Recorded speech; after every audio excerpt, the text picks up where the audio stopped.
Mais qui est donc ce Charles de Foucauld dont le nom est intimement lié à Hogarth? Figure emblématique du Hogarth et de la spiritualité catholique, Charles de Foucauld est né à Strasbourg le 15 septembre 1855 au sein d'une vieille famille chrétienne. Dans sa jeunesse, il suit le parcours classique des fils de bonne famille et entre à Saint-Cyr, l'académie militaire, puis à l'école de cavalerie de Saumur. Par la suite, il intègre le régiment des 4e dragons, cantonné à Sétif. Et c'est pour indiscipline qu'il est envoyé à Mascara, où par désœuvrement, il commence à apprendre l'arabe, puis plus tard l'hébreu. En 1881, il participe à une campagne militaire au sud d'Oran, où il prend goût à la découverte des terres jusqu'alors inaccessibles. En juin 1883, après avoir quitté l'armée et passé une année sabbatique à Alger, il entreprend son premier grand voyage en solitaire.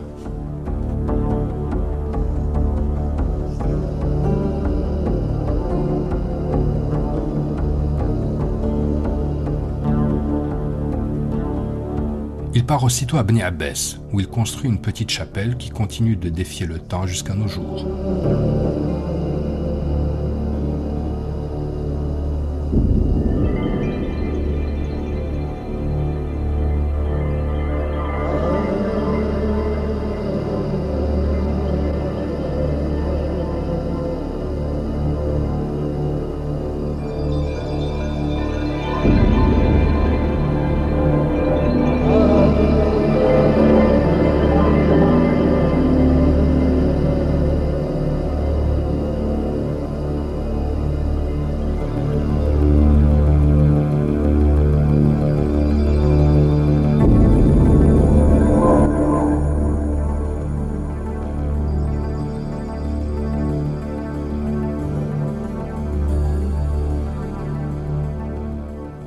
Vous êtes ici dans l'ermitage de Charles de Foucauld, que lui-même n'appelait pas ermitage, mais il appelait ça ici, ce lieu, la fraternité. Fraternité. Après son long séjour dans un monastère de stricte observance cistercienne, où il prononce ses vœux monastiques, il se retire à Nazareth, en Palestine.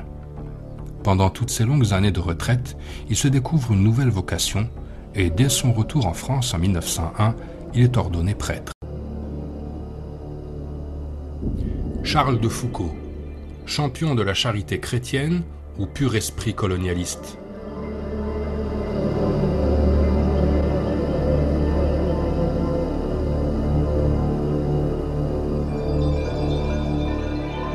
Il y eut en France, après la défaite de 1871, toute une génération de Français qui ne pensaient qu'à la revanche, à la vengeance et aux représailles.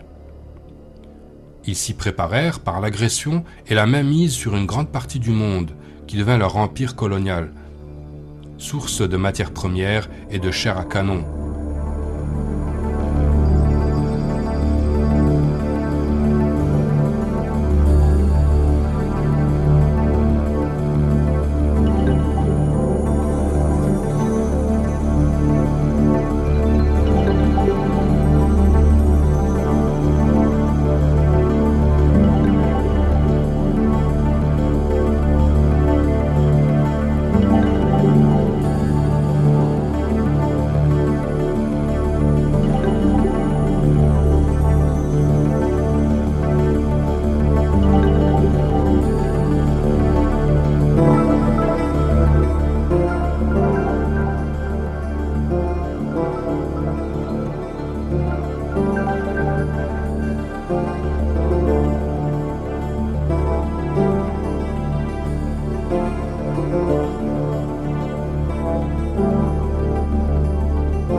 Salut à toi, grand roi. Toi, sur l'empire de qui le soleil ne se couche jamais. C'est toi, le bienvenu. Que viens-tu faire dans ce pays, homme blanc? La réputation de puissance de votre roi, à Ténérife de mon pays. Elle est venue avec le vent. Elle est venue avec chaque voilier. Je suis donc venu aussi vous apporter le salut cordial de mon roi. Notre attention a toujours été attirée par ce qui se passe chez vous. Ce pays du soleil nous est très cher. Il est au centre de tous nos rêves. Le soleil, la lumière, ces arbres qui s'élancent vers les étoiles, comme pour leur apporter l'ardeur de vos prières, le rythme de vos pas de danse. Tam-tam, tam-tam.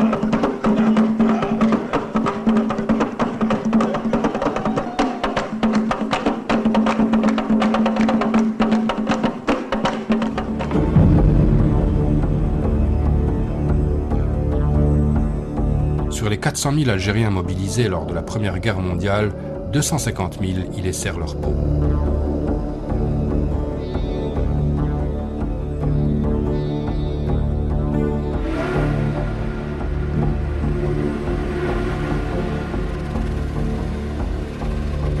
Cette génération revancharde s'était regroupée autour de Drummond qui avait pour collaborateur le plus intime le jeune marquis de Maure, qui était lui-même l'ami intime de, devinez qui, un certain de Foucault. Tout ce beau monde se disait chrétien, mais il mettait la France au-dessus de tout, même au-dessus du christianisme.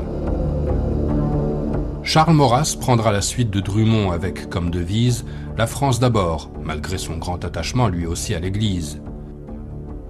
Toute l'élite française a été plus ou moins maurassienne de cœur ou de formation, allant de Pétain jusqu'à son ennemi juré et tombeur, De Gaulle. Pour tous, chrétiens, oui, mais français avant tout. Il voulait faire quelque chose dans sa vie, un peu d'important, et puis il va au Maroc. Et il demande... Pourquoi il se déguise en rabbin? Parce qu'il n'a trouvé, on ne lui a trouvé comme guide qu'un rabbin juif marocain. On n'a pas trouvé autre chose. Lui-même aurait préféré autre chose. Mais il y avait ce rabbin, Mardoché, il s'appelait, et on lui dit, ben voilà, il y a un rabbin ici, un Marocain. Il connaît le Maroc comme sa poche, il connaît l'arabe bien sûr, il connaît le chle parce qu'il vit dans ces régions-là, et donc c'est l'homme idéal pour vous accompagner. Alors il dit, allons-y. Et donc voilà. Et donc il se fait passer pour un rabbin lui-même, un rabbin russe, et il traverse avec Mardoché, il traverse le Maroc, qui n'était absolument pas connu à l'époque. Il trace l'une des douleurs. Il trace, il fait des relevés topo, il a fait une petite formation de topographe, et il fait un livre, Reconnaissance au Maroc, quand il revient, et il a le prix de la Société géographique. Là. Méconnaissable sous le tarbouche et la djellaba israélite, l'ancien viveur commençait sa vie d'humiliation volontaire, insensible aux railleries comme aux injures. Charles de Foucault a rédigé sur sa mémorable exploration un ouvrage de premier plan, document d'une valeur incomparable que l'on consulte encore de nos jours, et qui fut pendant longtemps le guide le plus précis pour les chefs de nos troupes en opération au Maroc. Il jetait furtivement sous l'écran de sa djellaba les notes, les chiffres, les distances, les cotes. Et plus loin, Massignon se découvre un peu plus, il avoue. La supériorité éclatante des relevés de Charles de Foucault sur mon itinéraire marocain, préparé à Paris, m'apparaît clairement aujourd'hui. Au ministère de la Guerre en France, on se demandait s'il fallait compter sur la carte de Foucault.